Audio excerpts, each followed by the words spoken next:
नमस्कार, जय हिंद दोस्तों। स्वागत है आपका अपने YouTube channel introspection with VKK पर। इस वीडियो में हम कुछ महत्वपूर्ण करंट अफेयर्स क्वेश्चंस को जानेंगे जो आपके लिए सभी प्रतियोगी परीक्षाओं में महत्वपूर्ण रहने वाले हैं। तो चलिए शुरू करते हैं। पहला सवाल है, दुनिया का सबसे बड़ा सक्रिय ज्वालामुखी कौन सा है जो लगभग 40 वर्षों में पहली बार फटा है? तो सही जवाब है दोस्तों, मौना लोआ, हवाई में। दोस्तों, इस ज्वालामुखी की ऊंचाई लगभग 13,600 फीट से भी अधिक है। आखिरी बार मौना लोआ का विस्फोट मार्च और अप्रैल 1984 में हुआ था। उस समय लावा हिलो शहर में 5 मील यानी कि 13 किलोमीटर तक आ गया था। 27 नवंबर को नवीनतम विस्फोट शुरू हुआ और ज्वालामुखी के शिखर पर एक काल्डेरा बन गया। काल्डेरा खोखले होते हैं जो विस्फोट के अंत में शिखर के नीचे बनते हैं। हवाई के बिग आइलैंड और आसपास के क्षेत्रों में वहां के निवासियों को सरकार द्वारा सतर्क रहने के लिए कह दिया गया है और कुछ महत्वपूर्ण स्थानों को खाली करवा दिया गया है। अगला सवाल है दोस्तों, हाल ही में किसने सार्वजनिक संचार और आउटरीच में उत्कृष्ट योगदान के लिए पुरस्कार जीता है? तो सही जवाब है दोस्तों, स्वास्थ्य और परिवार कल्याण मंत्रालय के मंडप ने। स्वास्थ्य और परिवार कल्याण मंत्रालय के मंडप ने 41वें भारत अंतर्राष्ट्रीय व्यापार मेला 2022 में यह पुरस्कार जीता। व्यापार मेले में स्वास्थ्य मंडप सबसे लोकप्रिय मंडपों में से एक था। इसने 37,889 स्क्रीनिंग, जांच, परामर्श और प्रशिक्षण आयोजित किए। लगभग 5,530 आगंतुकों ने राष्ट्रीय स्वास्थ्य प्राधिकरण काउंटर का दौरा किया, जहां 1,110 आगंतुकों को उनके आयुष्मान भारत स्वास्थ्य खाता कार्ड मिले। पद्मश्री और खेल रत्न पुरस्कार विजेता डॉक्टर दीपा मलिक ने भी पवेलियन का दौरा किया और वे कई दर्शकों और आयोजकों से मिली। तीसरा सवाल है दोस्तों, हाल ही में किस संग्रहालय को सांस्कृतिक विरासत संरक्षण के लिए यूनेस्को पुरस्कार से सम्मानित किया गया है? तो सही जवाब है दोस्तों, छत्रपति शिवाजी महाराज वास्तु संग्रहालय को। इस संग्रहालय को संयुक्त राष्ट्र शैक्षिक, वैज्ञानिक और सांस्कृतिक संगठन UNESCO Asia Pacific awards for cultural heritage conservation 2022 में अवार्ड ऑफ एक्सीलेंस से सम्मानित किया गया है। छत्रपति शिवाजी महाराज वास्तु संग्रहालय को पहले 2010 में सांस्कृतिक विरासत संरक्षण के लिए यूनेस्को एशिया प्रशांत पुरस्कार में सम्मानजनक उल्लेख भी मिला था। जहाँ तक इस संग्रहालय की बात कर लें तो 1914 में इसका निर्माण कार्य पूरा हुआ था और 10 जनवरी 1922 को इसे संग्रहालय के रूप में जनता के लिए खोल दिया गया था। 6 देशों अफगानिस्तान, चीन, भारत, ईरान, नेपाल और थाईलैंड की 13 परियोजनाओं में से 4 भारत से सम्मानित की गई हैं। भारत के 4 विजेताओं का विवरण इस प्रकार है दोस्तों। उत्कृष्टता का पुरस्कार छत्रपति शिवाजी महाराज वास्तु संग्रहालय को, विशिष्टता का पुरस्कार गोलकुंडा हैदराबाद की बावड़ी को, मेरिट का पुरस्कार डोमकोंडा किला तेलंगाना और बायकुला स्टेशन मुंबई को। अगला सवाल है, विश्व स्वास्थ्य संगठन ने मंकी पॉक्स का नाम बदलकर क्या कर दिया है? तो सही जवाब है दोस्तों, एम पॉक्स। बिल्कुल सही दोस्तों, विश्व स्वास्थ्य संगठन ने भेदभावपूर्ण और नस्लवादी मामलों का हवाला देते हुए मंकी पॉक्स का नाम बदलकर एम पॉक्स कर दिया है। दोनों नामों का उपयोग 1 साल तक इस्तेमाल किया जाएगा। इसके बाद मंकी पॉक्स को चरणबद्ध तरीके से समाप्त कर दिया जाएगा। WHO ने कहा कि कई व्यक्तियों और देशों ने नाम बदलने का प्रस्ताव दिया है, जिसे ध्यान में रखकर ऐसा किया गया है। बता दें दोस्तों कि मंकी पॉक्स एक दुर्लभ वायरल संक्रमण है और इसका सबसे बड़ा वैश्विक प्रकोप इस साल हुआ। ये जानवरों से इंसानों में फैलता है। कई देशों में मामले सामने आने के बाद विश्व स्वास्थ्य संगठन ने मंकी पॉक्स को वैश्विक आपातकाल घोषित कर दिया था। अगला सवाल है, सौर ऊर्जा परियोजनाओं के लिए भारत का पहला खुदरा नगरपालिका बॉन्ड किसके द्वारा जारी किया जाएगा? तो सही जवाब है, इंदौर नगर निगम द्वारा। इंदौर नगर निगम 10 साल के बॉन्ड के जरिए 2.6 अरब रुपए यानी करीब 31.8 मिलियन डॉलर जुटाएगा। इसका उपयोग सौर ऊर्जा परियोजनाओं को निधि देने के लिए किया जाएगा।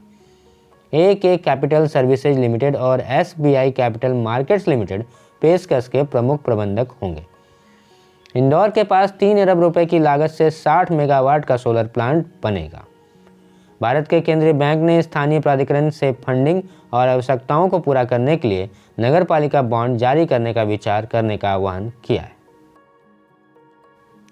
अगला सवाल है, FSIB ने NABFID NABFID में उप प्रबंध निदेशक ऋण और परियोजना वित्त के पद के लिए किसके नाम की सिफारिश की है? तो सही जवाब है दोस्तों सैमुअल जोसेफ जेबराज के नाम की।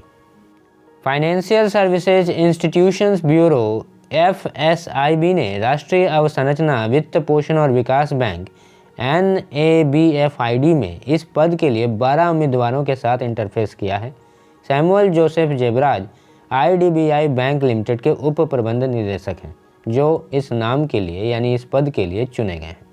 जहां तक नैपफिड की बात करें तो इसमें उप प्रबंधक निदेशक यानी मुख्य वित्तीय अधिकारी, उप प्रबंध निदेशक मुख्य जोखिम अधिकारी CRO और उप प्रबंध निदेशक उधार और परियोजना वित्त 3 DMD पद हैं। अगस्त 2022 में मोनिका कालिया और BS वेंकटेश के नामों की सिफारिश क्रमशः DMD और DMD मुख्य जोखिम अधिकारी के पदों के लिए FSIB द्वारा की गई थी। वहीं जुलाई में नैपफिड में प्रबंध निदेशक के पद के लिए FSIB द्वारा यूनियन बैंक के पूर्व प्रमुख राजकिरण राय के नाम की सिफारिश की गई थी।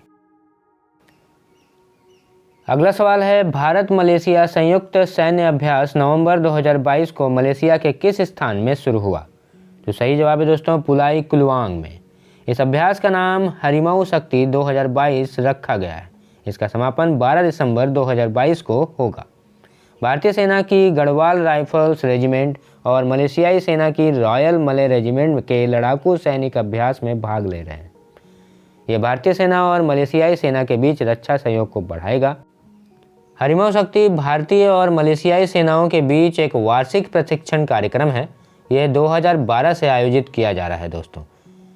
इस सहयोग के द्वारा जंगल इलाके में विभिन्न अभियानों की योजना और निष्पादन में अंतर सक्रियता को भी बढ़ाने में मदद मिलेगी। अगला सवाल है, फिलिस्तीनी लोगों के साथ एकजुटता का अंतर्राष्ट्रीय दिवस कब मनाया जाता है? तो सही जवाब है दोस्तों 29 नवंबर को। हर साल 29 नवंबर को फिलिस्तीनी लोगों के साथ एकजुटता का अंतर्राष्ट्रीय दिवस मनाया जाता है। इस दिन को एकजुटता दिवस के रूप में भी जाना जाता है। इस दिन का उद्देश्य फिलिस्तीन के मुद्दे पर जनता को शिक्षित करना और इजराइल फिलिस्तीनी संघर्ष के शांतिपूर्ण समाधान का समर्थन करना है। महासभा ने 29 नवंबर को 1977 में फिलिस्तीनी लोगों के साथ एकजुटता का अंतर्राष्ट्रीय दिवस घोषित किया था। 1947 में इसी दिन संयुक्त राष्ट्र सभा द्वारा फिलिस्तीन के विभाजन के संकल्प को भी अपनाया गया था। अगला सवाल है, हाल ही में किस देश ने अपना पहला डेविस कप खिताब जीता? तो सही जवाब है दोस्तों कनाडा। इसकी स्थापना 1990 में इंटरनेशनल लॉन टेनिस चैलेंज के रूप में हुई थी। 2022 डेविस कप का 110वां संस्करण था। इसका आयोजन अंतर्राष्ट्रीय टेनिस महासंघ द्वारा किया जाता है। 27 नवंबर को फेलिक्स ऑगर अल्सीमे ने मलागा में कनाडा को ऑस्ट्रेलिया के खिलाफ 2-0 की अजय बढ़त दिलाई। उन्होंने एलेक्स डे मिनोर को 6-3, 6-4 से हराकर अपने देश को पहला डेविस कप दिलाया। इस टूर्नामेंट में कनाडा ने जर्मनी और इटली को भी हराया। सेमीफाइनल में ऑस्ट्रेलिया ने क्रोएशिया को हराकर 2003 के बाद से अपने पहले डेविस कप फाइनल में प्रवेश किया था। अगला सवाल है, किस मंत्रालय ने बिजली संकट का सामना कर रहे राज्यों की मदद के लिए 4500 मेगावाट बिजली की खरीद की योजना शुरू की है? तो सही जवाब है दोस्तों विद्युत मंत्रालय ने। ऊर्जा मंत्रालय ने शक्ति नीति के तहत 5 साल में 4500 मेगावाट बिजली खरीदने की योजना शुरू की है।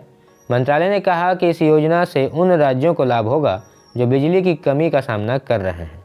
साथ ही इससे बिजली घरों की क्षमता बढ़ाने में भी मदद मिलेगी। इसके लिए power finance corporation PFC consulting limited को नोडल एजेंसी नियुक्त किया गया है। उनकी ओर से 4500 मेगावाट बिजली की आपूर्ति के लिए बोलियां आमंत्रित की गई हैं। ये सप्लाई अप्रैल 2023 में शुरू हो जाएगी। इस योजना के तहत बोली लगाने की आखिरी तारीख 21 दिसंबर निर्धारित की गई है। दोस्तों, तो ऐसे ही महत्वपूर्ण सवालों को जानने के लिए जुड़े रहिए हमारे चैनल से। सब्सक्राइब कीजिए, शेयर कीजिए और ज़्यादा से ज़्यादा पसंद कीजिए। आप सभी का धन्यवाद।